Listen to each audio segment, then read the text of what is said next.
அனைவருக்கும் வணக்கம். 2024 பாராளுமன்ற தேர்தலில் அரசியல் கட்சிகள்லாம் சும்மா சுறுசுறுப்பாக வேலை செஞ்சுட்டு இருக்காங்க. ஒரு பக்கம் திமுக பார்த்தீங்கன்னா 2019 2021 கூட்டணியில் இருந்தவங்க பூரா அப்படியே இன்னும் இருக்கிறாங்க.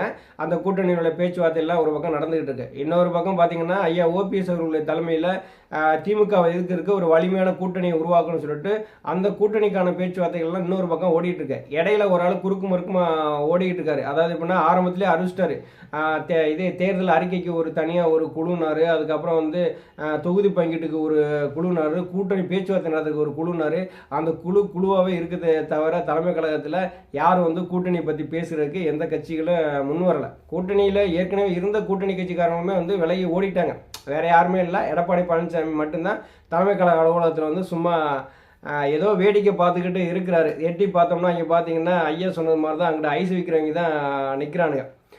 திடீர்னு பார்த்தீங்கன்னா ஐயா ஓபிஎஸ் அவர்கள் வந்து 29ஆம் தேதி சென்னையில் வந்து ஒரு தலைமை கழக நிர்வாகிகள் மாவட்ட செயலருடைய ஆலோசனை கூட்டமானது நடைபெறும் சொல்லிட்டு ஒரு அறிவிப்பு வெளியில் வந்தது.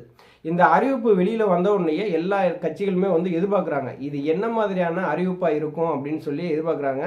ஏன்னா கட்சியை வலுப்படுத்துறது மட்டும்தான் ஐயாவுடைய முக்கிய குறிக்கோள். தொண்டர்களை ஒன்றிணைக்கிறது தான் அவருடைய முக்கிய இலக்கு. வேற எதுவுமே வந்து கிடையாது. இன்னைக்கு வந்து எடப்பாடி பழனிசாமி இந்த கட்சிக்கு செய்த துரோகம், தொண்டர்களுக்கு செய்த துரோகம், இதையெல்லாம் வந்து மீட்டெடுக்கணும். கட்சியை மீட்டெடுத்து தொண்டர்கள் கையில் ஒப்படைக்கணும். அதுதான் ஐயாவுடைய எண்ணமாக இருக்கும். அதற்கடுத்து ஐயா ஓபிஎஸ் அவர்கள் வந்து 35 வருவாய் மாவட்டங்களில் வந்து தொண்டர்கள் உரிமை மீட்புக்குழு ஆலோசனை கூட்டம் சொல்லி ஒன்று நடத்தி அங்கே வந்து தேவையான அறிவுரைகளை வந்து அந்தந்த மாவட்ட செயலாளருக்கு வந்து கொடுத்துருக்காங்க. 60% வந்து இப்போ கட்டமைப்பு வந்து வலுப்படுத்தியாச்சு. இன்னொரு 40% இருக்குது. அதற்கான வேலைகளை செய்யுங்க. அதுக்கடுத்து பாராளுமன்ற தேர்தல் வர்றதுனால கட்டமைப்பு இருந்தால் மட்டும்தான் எந்த கட்சிகளும் நம்மளோட கூட்டணிக்கு வர தயாராக இருப்பாங்க.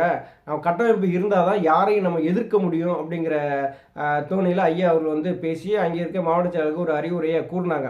இந்த ஆலோசனை கூட்டத்திலையும் என்ன பேசுவாங்கன்னா அதே இதுதான் பேசுறதுக்கான வாய்ப்பு இருக்குது. கட்சி முதல்ல வலுப்பெறணும். எடப்பாடி பழனிசாமிகிட்ட இருந்து கட்சியை வந்து மீட்டெடுக்கணும். அந்த மீட்டெடுத்து தொண்டர்கள் கையில் கொடுக்கணும். இதை நம்ம முக்கிய குறிக்கோளாக நம்ம எடுத்து செயல்படணும். இப்போ பாரத பிரதமர் நரேந்திர மோடி அவர்களும் உள்துறை அமைச்சர் அமித்ஷா அவர்களும் வந்து இப்போ தமிழகம் வர இருக்கிறாங்க. இந்த கூட்டணியில் உறுதிப்படுத்துவதற்கு நாம் எந்தெந்த தொகுதிகளில் நிற்க போகிறோங்கிறத ஒரு பட்டியல் கொடுக்கறதுக்கான வாய்ப்புகள் வந்து நிறையா இருக்குது. கோவை மாநாடு ஏற்கனவே அறிவிச்சது. அந்த மாநாட்டு பணிகள் வந்து இப்போ நடந்துக்கிட்டு இருக்கு. இப்போ சமீபத்தில் கூட அந்த செடிகள்லாம் வந்து தள்ளுறதுக்கு இப்போ ஒரு சிறுசாக ஒரு பூஜை மாதிரி போட்டு அதை வந்து நம்ம பார்த்துருப்போம். வீடியோக்கள் எல்லாத்துமே பார்த்துருப்போம். அந்த மாநாட்டுக்கான தேதி வந்து அறிவிக்கப்படலாம் அப்படின்னு சொல்லி எதிர்பார்க்கப்படுகிறது.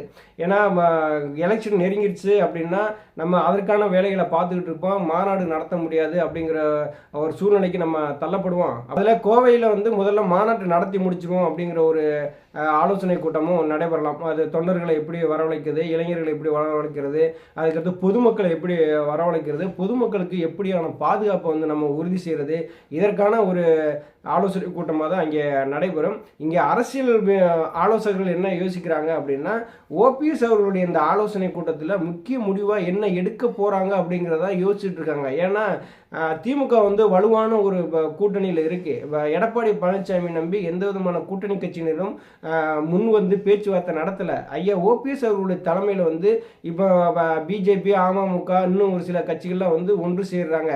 அப்படிங்கிற தமிழகத்தில் ஒரு வலுவான அணியாக உருவாயிடுச்சு அப்படின்னா எடப்பாடி பழனிசாமி 3வது இடத்துக்கு போயிடுவார். இது ஸ்டாலினுக்கும் ஓபிஎஸ்க்குமான ஒரு சண்டையாக தான் 2024 பாராளுமன்ற தேர்தல் நடக்கும் அப்படின்னு சொல்லிட்டு ஒரு சில அரசியல் விமர்சகர்கள் பேசுகிறாங்க. அதை எந்த மாதிரியான வியூகத்தை வந்து ஐயா ஓபிஎஸ் அவர்கள் வந்து வகுக்கிறாங்க அப்படிங்கிறத இனிமேல் தான் நம்ம தெரிய வரும். குறிப்பாக கூட்டணி கட்சிகளில் வந்து எப்படி ஒருங்கிணைத்து செயல்படணும், பாராளுமன்ற தேர்தலில் நம்ம எப்படி சந்திக்கணும், எப்படியெல்லாம் வேலை செய்யணும் அப்படிங்கிற ஒரு முனைப்போடு இந்த ஆலோசனை கூட்டமானது நடைபெறுங்கிறது தெரிய வருகிறது. நன்றி, வணக்கம்.